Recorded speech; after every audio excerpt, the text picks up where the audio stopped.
Hey guys, it is me again. I hope you are having a good time during your last week of school. And I am here to tell you one last story. But I figured that you get a little bit bored of hearing and seeing my face, so I'm gonna put in some pictures so that you can see something different. And the pictures are of some of the places I've been and some of the places that I went. I told you my Jody story, and these are some of the places that I guess Jody inspired me to go, and kind of how Jody inspired me and started me on a story of global citizenship. So a lot of the photos are from Nicaragua, where I was working on a dump, like a landfill, and the other photos are from when I went to Uganda. And the story you're going to be hearing is about Uganda. So, when I was in Uganda, I went when I was in college, actually, and I met this guy, and I think that after Jody, he was kind of the guy that Jody gave me the inspiration to be something awesome, and then this man gave me I guess, the direction as to what that awesomeness could look like. So if you look on your screen right now, you will see a picture of Abby, the man that inspired this story. So I met this man, and he told me that when he was, I think he said 11, both of his parents died of AIDS, and he had no family left.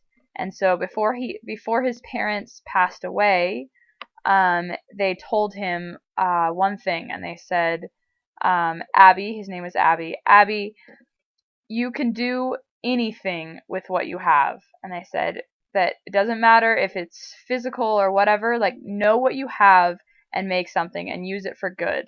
And so Abby, at this point, had just lost both of his parents to AIDS, and so he was an orphan living on the streets in Africa. And he had nothing. He had no home, he had nothing. Um, and he was 11 years old, and he thought to himself, what do I have? And before his parents had passed away, they had taught him how to play the trumpet, and he's like, that's all I have. All I have is this knowledge of how to play the trumpet. And so apparently he still had this one trumpet. Was his one thing that he retained after his family passed away. And so he decided that he would start teaching other kids on the street how to play a trumpet. And by the time I met Abby, it was about 10 to 15 years later, and he had made so much money playing the trumpet in the streets and taught so many other kids how to play a trumpet. He owned and ran an orphanage filled with kids that played musical instruments in the street, all from him teaching them how to do it. And all the money that they made, everything that they did, came from this initial idea that if you have something, that you can use it to help other people. And so he taught other kids. He just kept teaching new kids how to play the trumpet. And by the end, he had an orphanage. He had a home, and he was bringing in kids, and he taught them how to play everything, play all sorts of instruments. They had a show, and so that is my story about how I kind of was given this idea of how do you use what you have to be able to do something amazing for someone else, and hopefully in big ways.